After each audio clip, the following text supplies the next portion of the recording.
shark in the water right here. The Everglades, spanning nearly 1.5 million acres, and the Keys, another 90,000 in southern Florida, housing nearly 800 different living creatures. I'm so happy. 36 of which are threatened or endangered. Many are iconic, while others are infamous. Join me, Daniel Wilson, on my escapades through the Everglades and the Keys, here on Real Wild Adventure. Well, it was an interesting start to the day. Today we woke up at like 6 something. Shannon goes run out the door, comes back, and she's like, Daniel, our car's got towed. I was like, no. Sure enough, our car got towed because we parked in the spot that our Airbnb host told us to park in, and we got towed. So that was a little frustrating. Huge fine, by the way, so if you guys watch this video the whole way through, you might be able to actually pay for that, so that'd be fantastic. But now we're going to the Everglades, finally. So we're gonna be going through Anhinga trails, we're gonna go all the way to the end in Flamingo and explore. We'll see you there. Before we got down to the national park, we checked out these canals that were everywhere for whatever we could find. First catch of the day here in the Everglades. Look at this beautiful dragonfly. Let's see if I can get him to hold out flat. Wow, look at those wings. The way I'm holding him doesn't hurt him. Being very careful, but you can see he's got these really nasty little pincers, which he uses to catch and eat insects. Doesn't bite humans, but really helps keeping the mosquito population at bay. They have incredibly good eyesight.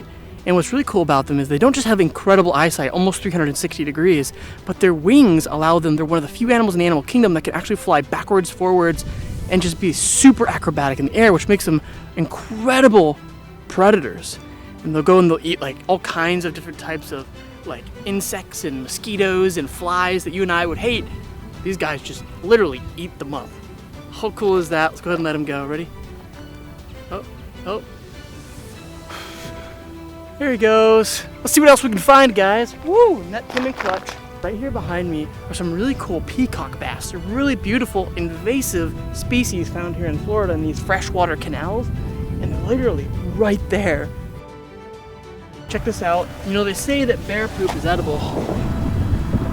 I'm just kidding, I'm not gonna eat it. Check this out. I think this is those, it looks like the nuts from the sea grapes in the poo. This place was beautiful. Extremely hot, but beautiful.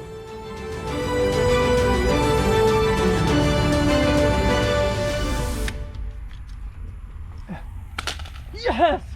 No way! I got it. Long range, baby. Check this out. Look at this grasshopper. Check out how pretty he is. I want to be careful. I don't want him to lose his leg, but look at this. He can fly. These things are fast, by the way, and they react really quickly. These are great food sources for like birds, which is why there's a lot of birds around here. And they're probably easy to just pick off because there's so many of them, and they like other ectotherms, because yes, insects are ectotherms, they just bask here on the ground. So, ooh, he just pooped in my hand. Woo! All right, let's see what else we can find.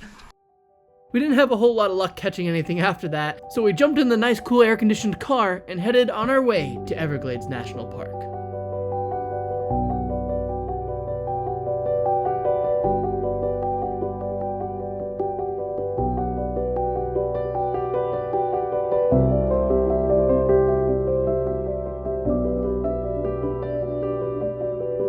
Woo, we're here!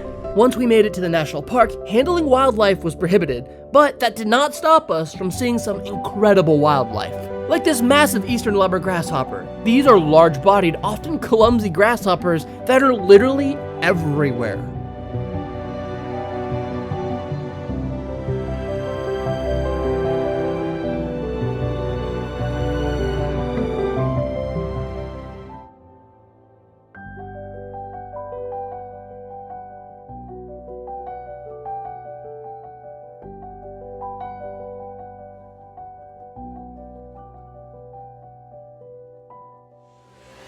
After taking a quick restroom break, we headed back on the road, driving through the heart of the Everglades.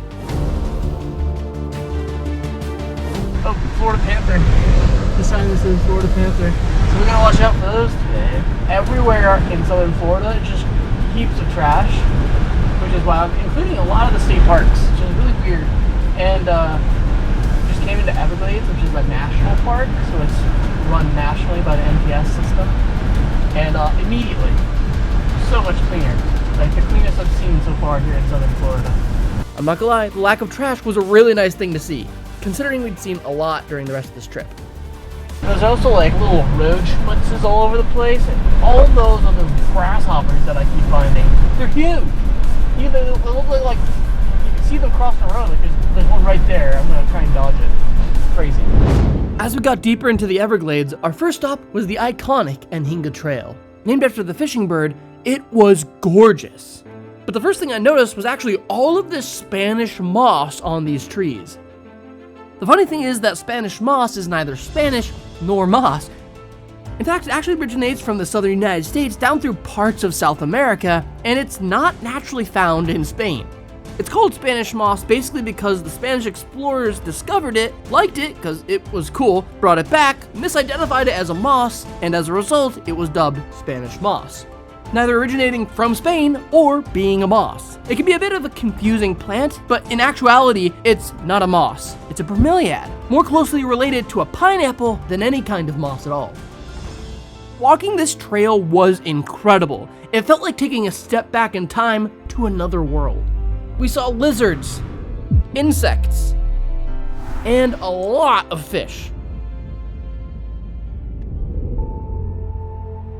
After finishing this hike, we headed deeper into the Everglades National Park. It's hard not to appreciate the wild expanse here. And we even stopped a few times just to look at these beautiful white egrets. We eventually found another trail and decided to check it out. Right here, I was just looking around. I was like, oh, there's supposed to be crocs here. No kidding. There's a crocodile right there. And it's an actual crocodile. Look at that. This is the rare American crocodile. Able to grow up to 20 feet long, these prehistoric, ancient-looking creatures are considered to be vulnerable in the wild today, with populations dwindling. That being said, southern Florida boasts some of the densest populations of American crocodiles in the world. In fact, it's the only place on Earth where you can actually find an alligator with a crocodile. Incredible! And just as quickly as it had appeared, it vanished into the thick mangroves. We continued on our journey through the Everglades to its furthest point, Flamingo.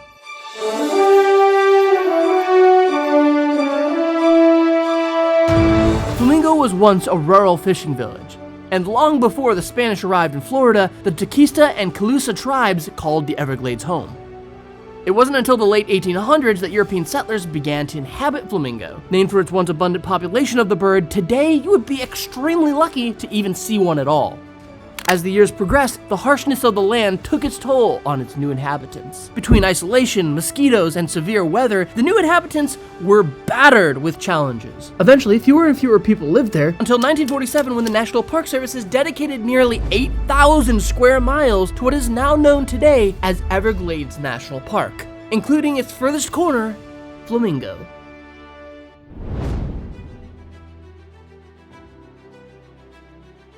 Guys, check this out. Right over there, there's a ton of black vultures. Right over there's some kind of heron species. Oh, I wish I had my camera. Look at the little ibis.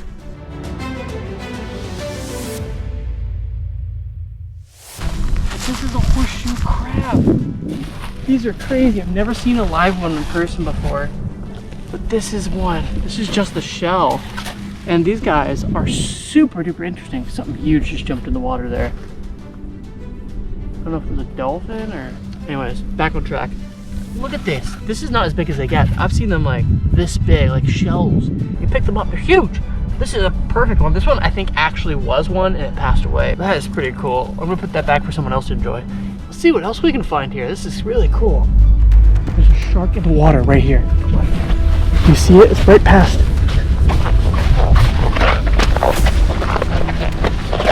Right there, a shark. That's probably a nurse shark. Holy cow. I can't believe there's a shark right here.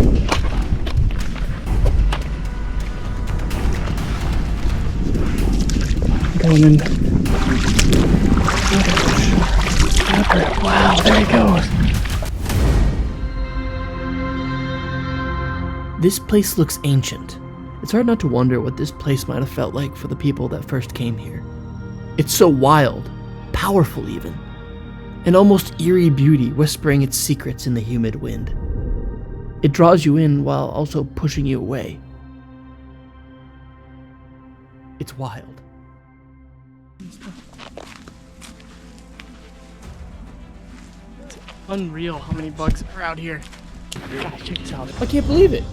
These are Florida manatees. I didn't think we see these at all. Manatees are large aquatic mammals. They breathe air like you or I do, but they have such a slow metabolism that they're actually able to hold their breaths to up to 5 minutes when they're moving around, and even 20 when they're sleeping. But what's odd about these creatures is that they actually play an important role in mermaid history. Yeah. You see, it's thought that when drunken sailors were going around in the Caribbean, they saw these tailed manatees, hallucinated half-women fish hybrids, and got mermaids. They must have been absolutely smashed. To be honest though, they do look like they'd be good kissers.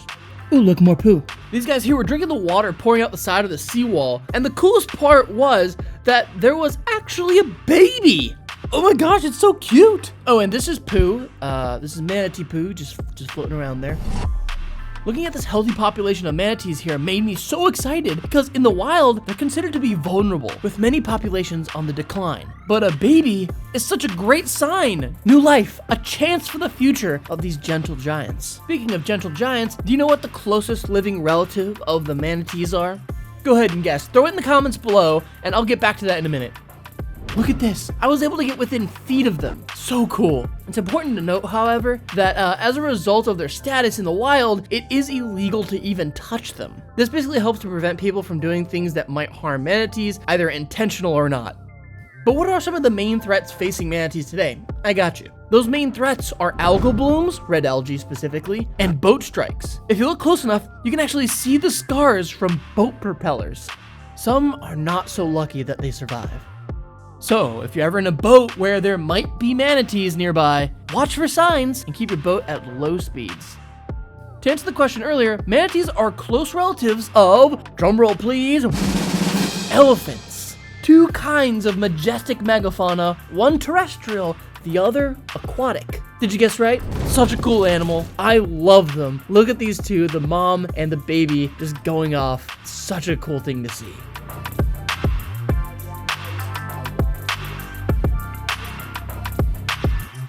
Oh yeah, I guess one more thing, cause yeah, they both farted, is that manatees can release gas to float or sink at will. Man, I wish I had better control over my gas, especially after taco lasagna night. Curse my IBS! It can actually be a life-threatening problem when manatees become constipated and can't fart because they sink and drown. So seeing a manatee fart means it's likely healthy. The more you know.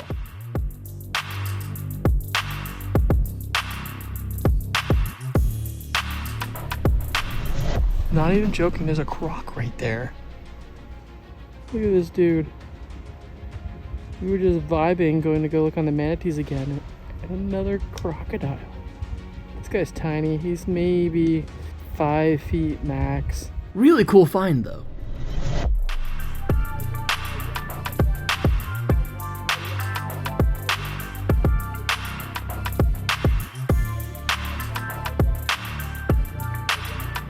Well, it's getting late, and you know what that means.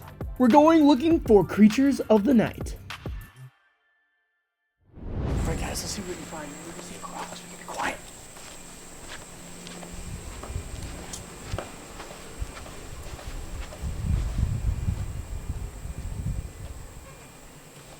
We're looking for eye shine. Croc. See it? You can see its tail. See that eye shine right there? Perfect. That's a crocodile. How cool is that? That's awesome. Holy cow, man. I'm telling you, like, this is cool and all, but so many bugs.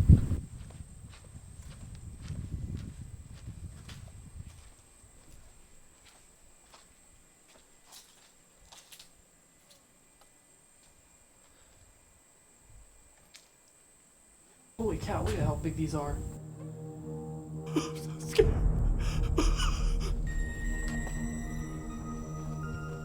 This is an invasive Cuban tree frog. I mean, for real, dude, if you're gonna be invasive, at least eat more mosquitoes. It's so bad out. We're headed out of the national park to go herping, looking for reptiles and amphibians, as well as any other cool creatures of the night. It's illegal to touch wildlife in national parks, and in an effort to respect that, we're leaving so that we can get hands-on with some really unique wildlife. Ooh, mosquitoes. Ah! And maybe we'll find our target species for the day, a Burmese python. Oh, shoot. Got away. First snake of the night, I think that was a type of a water snake. It was too hard to see. And I was getting up close to it, I couldn't quite see its head, and I didn't want to just grab a cottonmouth. Don't want that to happen. Got venom all over my GoPro from the other day. Don't want to get venom all over my hand and in my blood.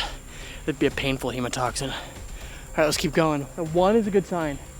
That means they're out, and we need to be ready. I really would like to find a Burmese python, but I don't know at this point. Honestly, anything will make me happy, so we'll see what we can find. Please be a Burmese python, please! This is a cottonmouth. It's a beautiful snake. This is the only, in North America, aquatic viper species, or semi-aquatic viper species. He eats a lot of fish, and he uses a hemotoxic venom when he, boom, latches on with these opposable fangs. He squishes down on his venom glands in his head here, and it injects his hemotoxic venom, which destroys blood, causes lysing of the cells, and can be excruciatingly painful, effectively causing your skin or whatever it bites into to melt, and pits on either side that are heat sensory. So he's right now feeling me warm with those heat sensory pits. That's why it's called the cottonmouth. But what a beautiful snake. Like I said, I'm gonna respect this snake from a distance because frankly, I don't want to get bit. But this is an iconic Florida Everglades cottonmouth. What a beautiful snake. I'm gonna try and poke him off the road though, just because even though he's venomous, I don't want him to get schmutzed on the road. Schmutz is my new favorite word, by the way, in case you were curious. I love the word schmutz. Ow! Get off the road, buddy. Get off the road. That's where he was going originally. Keep him going. Woo! Let's see what else we can find. Oh, this is even better. A slender glass lizard. These, oh my gosh, this was on my bucket list. This is a legless lizard. You'd think, oh, a legless lizard, isn't that the same thing as a snake? No, bugs again are getting me. This, the way that you could tell a lizard from a snake is, the obvious thing is, you know, lizards have ears. You can see he has ears right there. Holy cow, look at that. That was another one that I had on my bucket list that I didn't think I would see. I literally almost ran this guy over, but I was like, oh, look, a snake. Shannon went through the windshield and I caught myself one of the most iconic and unique creatures here in the Everglades. Guys, I'm so ecstatic because not only did I just catch a slender glass lizard, an animal that I thought I'd never seen in my entire life, but I just caught this beautiful phasmid in the road. Just crossing the road here. This is a southern two-striped walking stick, also known as the Devil Rider. Looks like he got maybe like a little bit of a road schmutz, but let's go ahead and get him off the road because he is not what we're talking about. No offense, buddy. This is the animal we're talking about. This, when I went over, I had my net, and I was like, oh, I should probably get the net, and I was whip it out. I look BA. I'm sure that footage looks sick. Got like something in my face. But then I was like, oh, it's a slender glass lizard. It's just a lizard. I can pick this up and not have to worry about it. Look at this guy, completely harmless. I want to show you up close if you can. First of all, look at this. He has no arms. Right? And you're like, what? How does he not have any arms? Is that not a snake? Pfft, just because he's a squammy? Come on, son. No. These guys, they have ears.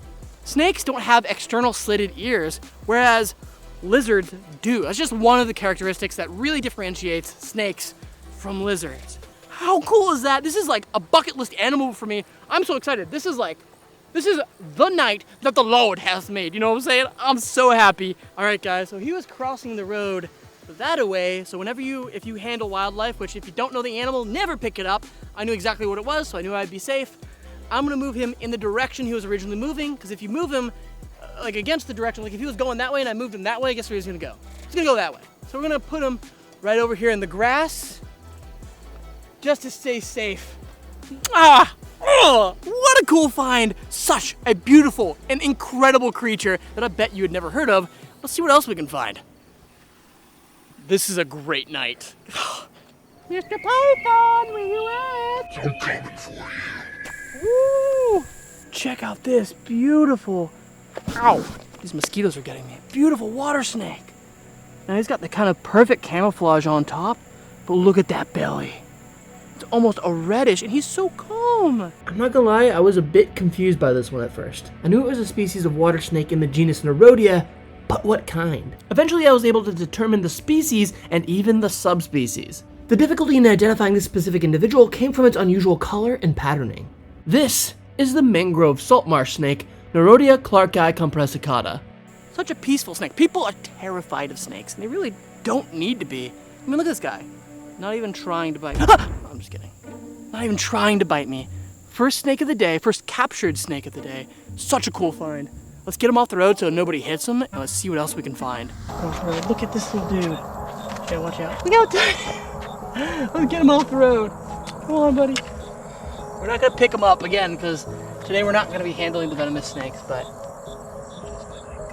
Whoa! Look at that, see how he rattled his tail? He's got a yellowish tail. Get down there if you can. He's got a yellowish tail right here. And the young ones, you can tell it's a young cottonmouth because you can't just look at the heads when they're young, because their heads aren't maybe as developed as a full-grown adult one does, but they have these yellowish tails. Boop! Alright, we're gonna let him go. That was such a cool find. We literally almost ran him over, and the guy behind me was like, oh, I have a big truck. But that was cool. Can't believe we just saw that. This was awesome. Let's see what else we could find. Is there any hope for Python? Compose yourself, Daniel. Maybe we'll find one.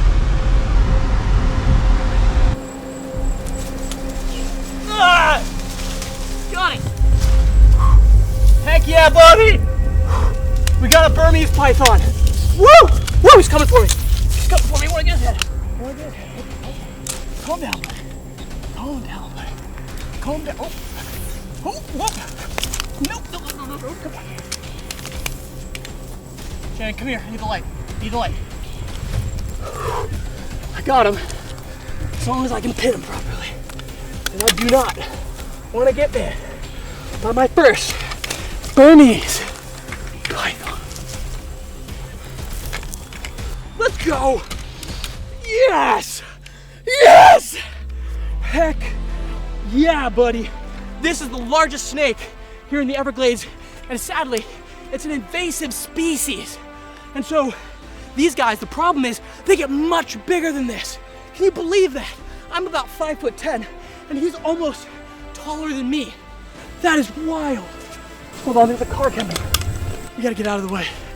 How crazy is this?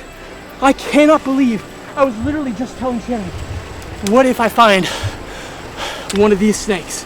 Because what happens is they eat a lot of the natural fauna here. And so the problem is they're a powerful constrictor.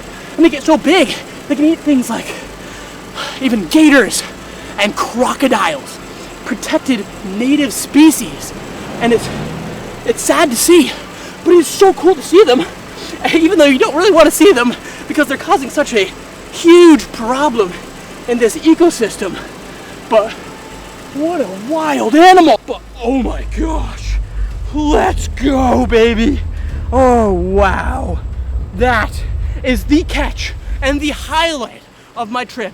Sure, I saw manatees, sure I saw crocodiles, sure I saw alligators, sure I caught jellyfish, but this is why I came to the Everglades, to find myself a Burmese python. I thought it was gonna be impossible, but we did the impossible, and we caught ourselves, I would say, roughly almost, I'd say, 6 foot tall, 6 foot long Burmese python. How crazy is that? Woo! He's actually not too bad. He was hissing at me. I don't know if you heard that when I caught him, but what a beautiful snake. Now, never handle snakes or any animal in the wild unless you know what you're doing. I've worked professionally with snakes for a long time, between working at zoos as a zookeeper with reptiles, and in fact, with reptiles larger than this and way more dangerous than this. But what a cool snake. You can see his eyes are slitted. perfectly adapted for seeing at night, just like a cat's eye. You'll see he's got these big, powerful jaws, wow, and this perfect camouflage. Wow, what a gorgeous snake. Another thing about them is that he uses his heat sensory organs to find his food at night. This is incredible. I cannot believe I found this. But I want to show you his teeth, because even though he's non-venomous and technically not a snake that could really cause any true harm to me, when they get bigger, they can. And I want you to see these teeth, because it is kind of intimidating. Wow. Like I was saying, these guys are actually a semi-aquatic snake, so they inhabit perfectly here in the Everglades. They're adapted to just swimming through the water and finding their prey using heat sensory organs that are like right here. And basically, the problem that they're causing is that they're eating local fauna, and a lot of them, because they breed so well, laying between 12 and 107 eggs at once. The mother then guards the nest until about 2 or so months later when they hatch and are on their own. Thought cheaper by the dozen was bad. This is insane. This is a sad thing to see in the Everglades, but it is the coolest thing I've ever seen in the Everglades. This is like when you go to the pet store. This is someone's pet, except people probably shouldn't have these as pets because they get like 20 feet long. So you know.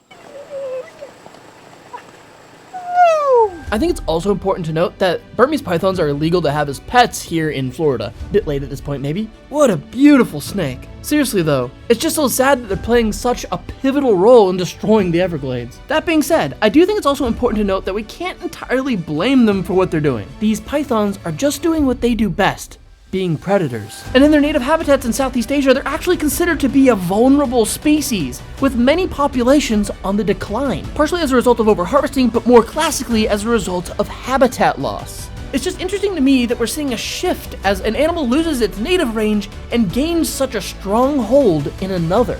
The heart of the issue is not that we need to eradicate Burmese pythons here in the Everglades. Sure, we need to do that, but that's a resulting consequence of a bigger issue, which is proper conservation and habitat management, from the government all the way down to you and me. Restoring native species, protecting lands, and never releasing pets into the wild. Oftentimes those animals don't live, carry disease to native species, or can become a problem species like the Burmese python has. If you're looking for a pet, consider the animal you're getting and the needs that the animal will have as it gets older. Pets are a huge responsibility, and you're the one that determines the quality of life for your pet. Make it a good one. I got to free handle this beautiful 6-foot Burmese python here in the Everglades. As always, if you like this video, hit that like button, subscribe to the channel for more videos, and remember, keep it real, keep it wild. And I'll see you next time here in the Everglades and the Keys. The gems of Florida. What a cool find.